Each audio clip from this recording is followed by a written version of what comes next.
And when I met my guru, I really felt loved unconditionally. And what happened was, I opened, and then I became very attached to his form, and to being near him, and to looking at him, and to touching him, and to bringing him gifts, and breakfast in bed, whatever. Just like you do with your beloved. You want them to be happy as long as it includes you. Well, I'll be happiest with somebody else. Oh, wonderful, because I love you so much.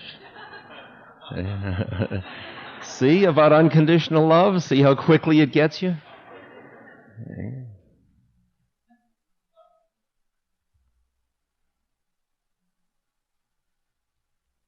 But because of the particular game that my guru was playing with me, he kept throwing me out all the time. He'd only let me see him for a couple of minutes, and then he'd say, "Jiao, go. Split. Go somewhere else." And I, at first, got very offended. I mean, can you imagine if you fall in love with somebody, and then you cross the ocean bringing fruit and whatever you can bring that you could possibly offer to your beloved, and you've come this long way and you feel a mixture of righteousness and desire and everything, and he's all wrapped up with your enlightenment and everything, so you can't get there fast enough, and you get there and you kneel down and he looks at you and he pulls your beard, hits you on the head, asks you one question and says, "Jiao." You say, "Jiao." You know. He let other people stay around him and not me. So he obviously loved them more than he loved me. Okay? Terrible problem. I got to hate the other devotees so intensely.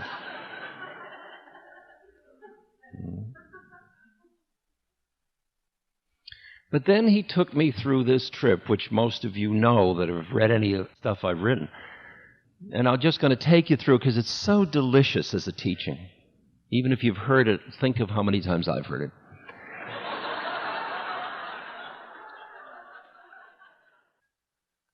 This was in the early 70s when a number of people like Mira and Danny, and we were with Maharaji, Lama Surya Das. We were kept in the back of the temple ashram. We were paraded in the bus in the morning.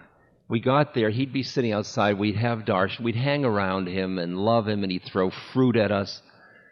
And you just couldn't get it. You were drunk with love, and everything he said to anybody applied to everybody. And then after about, 5 minutes or a half hour, he'd say, "Jiao," and he'd throw us all in the back, where we'd be fed. We were known as only useful for 5 things: drinking tea, gossiping, sleeping, eating, and moving about. That was our practice. So in the back of the ashram, that's all we do. And then late in the afternoon, we'd all be brought back just before the bus was leaving, have another time together, and then be thrown out. And in the course of the day, he'd call people up from the back. There was one woman who sang beautifully, so he'd call her up and say, "Sing," and she'd sing. It was like little performing animals, you know. You wind up and out come. We were the Westerners. You wind up and out you come. And so he had Indians coming, and they'd be hanging out, and he'd say, "You want to see a Westerner, perform?" And we'd be brought forth. And some of us were scholars, and we'd be scholarly, and some of us were pundits who could recite Hindu things, and some of us could sing Hindu kirtan. And he'd bring us forth, And I was like a professor from Harvard, and there I'd come. The fact I'd been thrown out was irrelevant to Maharaji, So then one day he called me up, and I come, and each time you're getting called, you've been called out of this mass of, unworthy people. You've been chosen to go up and be worthy. And so you rush up because you realize this is going to be your chance to get the juice. This is it, And you run up and you kneel down and you look up. I mean, this is all a game. You understand. This is all forms. First, when I went to India, I thought, I'm not going to touch anybody's feet. What a bunch of, Now I couldn't do it fast enough. I used to try to grab one of his feet, and then it would go under the blanket quick, and I'd think I'm not pure enough. I mean, it was like it's a whole routine you play out. So I go up, and he'd look, and he'd say, "Ram Das, love everyone. I'd say, yes, Maharaji. He'd say, Jao. See, so you go back, and that was what you got that day. You'd sit there, love everyone. Boy, I don't love everyone. I should love everyone. The next day, he called me up. I got called up in 2 days running. Came up, and he leaned way down. He held my beard, and he said, Ramdas. Yeah, this is in Hindi. Ramdas. Okay. Ramdas. Ramdas. Okay. Ramdas, tell the truth. Yes, Maharaji. Jao. So I was left that day with what a liar I was. I decided I'd really tell the truth. Well, he kept doing this. Each day he'd alternate. It was either love everyone or tell the truth. And it took me about 4 or 5 days because of my density before I realized the peculiar predicament I found myself in. That he was giving me two contradictory instructions. Because the truth was I didn't love everyone. So I thought about which one shall I do? And I thought, you know, what I always do is I love everyone, even if it's not the truth. I make believe I love them. I love you. Oh, yes, we love each other. Oh, it's okay, I love you. I thought maybe it'd be good to try telling the truth. That'll be refreshing. And as I looked at all my guru brothers and sisters, I realized I hated them all. Because they all took me away from him. And I had spilled the beans about him in the first place with Be Here Now, and now I was set with all these unworthy, people that were hanging around taking his time. I mean, they were nice people, but I had a good reason. I mean, I just didn't hate them generally. I'd find reasons for each one. You know, that one was too arrogant, and that one had, After a week or two, the truth was I found I didn't like anybody. I even had a sign on my door, do not enter. Okay? Now, at the same time, I was doing another sadhana, another practice, which was that Maharaji said, Ramdas should not touch money. Now, you can interpret that at many levels. Now I interpret that my mind shouldn't cling or fixate on money. That allows me to have a credit card. But in those days, I took it literally. I shouldn't touch money. So what I did was one of my friends, my guru would be a bag person. They'd carry my money. So we'd get on the bus, they'd pay my bus fare. See, that worked out fine until I got to hate them all. Now I was in a predicament because I had nobody who I didn't hate, who I hadn't alienated, to be my bag person. Now, from the hotel to the temple is 8 miles. So what I found was I got to the position where there was a day where everybody got on the bus and I had no money to get on the bus, so I had to walk. All the way to the temple, I walked knowing what fun they were all having at the temple. Because they got there in about half hour and it was going to be about 3 hours for me. It was through the backwoods. And so I was getting more and more angry. I was getting furious. And when I came over looking down on the temple, I saw them all laughing. And they were all hanging around Maharaji. And he had obviously spent much more time with them today than any other day. And I was full of loathing and hatred, and I hated myself and felt so impure to even walk into the temple. And I walked in, and by then, they had just, as I came down, they were all, had their lunches. They were sitting on a porch with leaf plates and their food.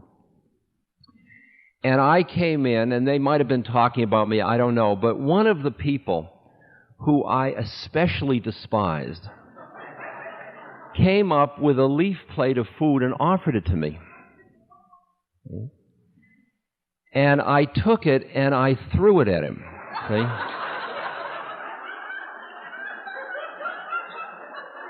I remember the moment very clearly. I mean, it was oh, ha, ha, ha, ha, ha, ha.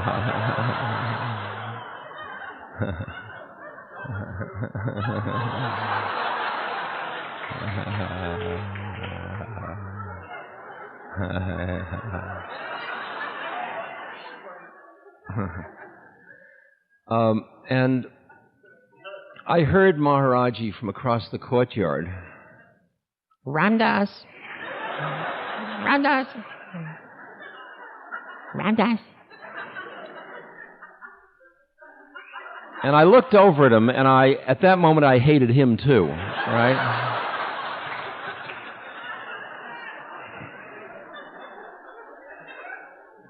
And I went across the courtyard pissed. I mean, I was really angry, and I sat down in front of him, and I looked up at him, and I was like, I was so, my bones were aching. You know how that gets when you're really constricted. And he looks at me and says, "Something troubling you?"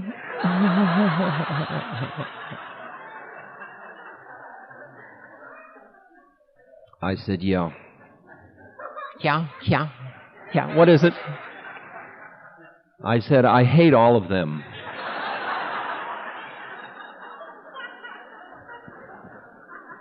And I said, "And I hate myself." And he said, "Do you love me?"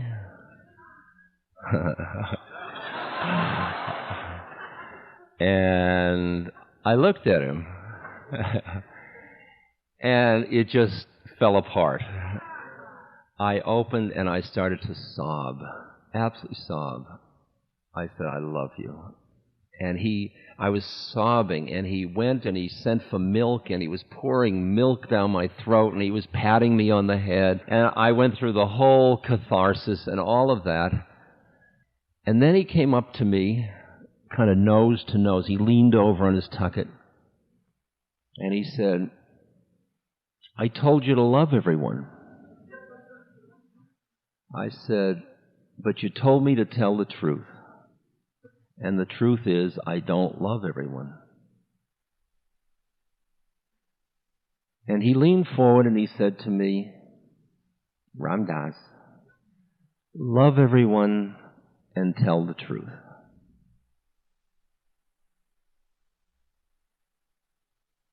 At that moment, what I experienced were two things. First was I experienced a coffin in front of me, in which who I thought I was in the coffin. Who I thought I was somebody whose truth was that they didn't love everyone. And what he was describing to me was who I would be when I finished being who I thought I was. Can you hear that? Is that... Yeah.